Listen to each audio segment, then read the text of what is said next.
कई हमारे भारतीय जनता पार्टी के नेताओं ने प्रयास शुरू किया था और आज उस बात का विश्वास है कि जनता ने जो मुझे आशीर्वाद दिया, उनकी हिम्मत और उनके आशीर्वाद से और ये ध्यान में आता है कि प्रधानमंत्री जी से मुलाकात हुई थी तो उन्होंने इस बात को इंगित किया था कि 2029 के पहले इस देश में ऐसा कोई चीज़ नहीं छोड़ेंगे जिसके लिए आपको मांगने के लिए यहाँ पर आना पड़े।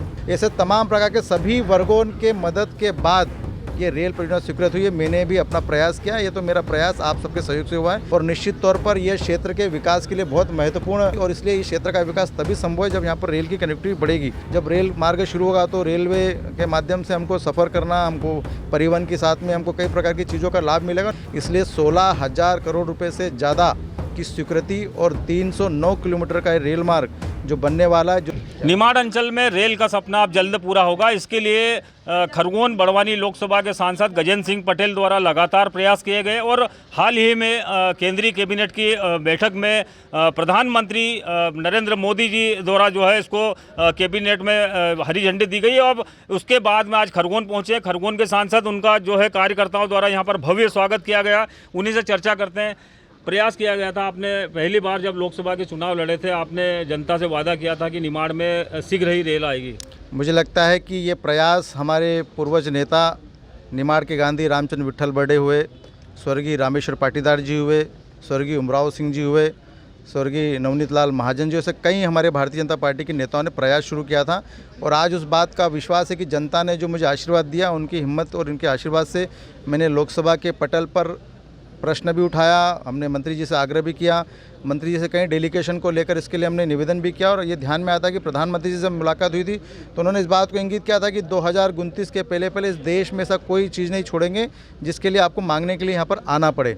और इसलिए देश के प्रधानमंत्री के प्रति अटूट विश्वास जनता का था और जनता के आशीर्वाद से ही मैंने हिम्मत से काम को करने का प्रयास किया और ये जो स्वीकृति हुई है ये जनता के आशीर्वाद से, हमारे पूर्वज नेताओं के अथक प्रयासों के कारण से। समाज के कई वर्गों ने इस बारे में चिट्ठी पत्री लिखा है, कई सोशल मीडिया के माध्यम से भी आप लोगों ने आग्रह किया है, मंत्री को आग्रह किया है, मंत्रालय को किया, प्रधानमंत्री जी को भी लिखा है। ऐसे तमाम प्रकार के सभी वर्गों के मदद के बाद ये रेल परियोजना स्वीकृत हुई है। मैंने भी अपना प्रयास किया, ये तो मेरा प्रयास आप सबके सहयोग से हुआ है और निश्चित तौर पर यह क्षेत्र के विकास के लिए बहुत महत्वपूर्ण कड़ी थी और इसलिए इस क्षेत्र का विकास तभी संभव है जब यहाँ पर रेल की कनेक्टिविटी बढ़ेगी। इस यहाँ पर औद्योगिक क्षेत्र है, रोजगार का क्षेत्र है, यहाँ पर कृषि है, हमारे जनजातीय क्षेत्र को लिए अनेक प्रकार की फसल उद्यान के हिसाब से जो काम करते हैं। तो जब रेल का काम शुरू होगा तो मजदूर के माध्यम से रोजगार निर्माण होगा।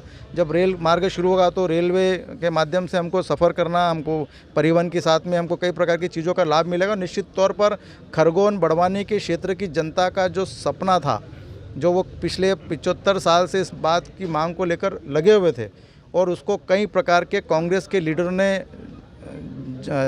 धोखा देकर उन्होंने वोट भी लिए, परंतु हमने कहा कि इस रेल को हम ही लाएंगे और जनता को विश्वास था कि नरेंद्र मोदी जी के नेतृत्व में भारतीय जनता पार्टी की सरकार ही इस काम को पूरा कर सकती है। इसलिए 16,000 करोड़ रुपये से ज़्यादा की स्वीकृति और 309 किलोमीटर का रेल मार्ग जो बनने वाला है, जो हमारे से सेंधवा से होकर हमारे खलघाट के यहाँ तक हमारा जो लोकसभा लगता है खरगोन बड़वानी, इसका लाभ मिलेगा। और उसके बाद भी खंडवा से लेकर खरगोन बड़वानी और अलीराजपुर, ये जो एक रेल लाइन की हमने लंबे समय से संसद में मांग भी उठाते आ रहे हैं, यहाँ का भी फिजिकल सर्वे की स्वीकृति मिल गई है।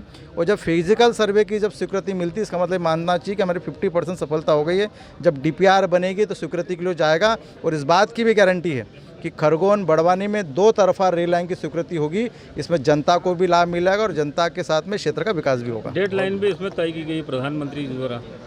निश्चित तौर पर ये पहली बार ऐसा हो रहा है कि जब सरकारें काम करती थी तो काम की स्वीकृति होती थी पर कोई काम के मापदंड तय नहीं होते थे कि कौन सी तारीख तक वो काम करेंगे। ये पहली बार नरेंद्र मोदी जी की सरकार है कि जब काम स्वीकृत होता है तो उसकी डेडलाइन तय होती है कि इसको साल भर के अंदर इसको ख़त्म करना है। जैसे टीबी मुक्त भारत अभियान खत्म करना है तो 2025 तक इस देश में टीबी मुक्त अभियान करना है। जब कोरोना आया तो वैक्सीनेशन का निर्माण करना है, तो तय हुआ कि नहीं 3 महीने के अंदर वैक्सीनेशन का निर्माण करना है, तो आपने वैज्ञानिकों ने करके दिखाया, कोरोना को ख़त्म करने का निर्णय करता। ऐसे तमाम प्रकार के निर्णय करने की क्षमता इस दुनिया में अगर किसी प्रधानमंत्री के पास में तो देश के प्रधानमंत्री नरेंद्र मोदी के पास है।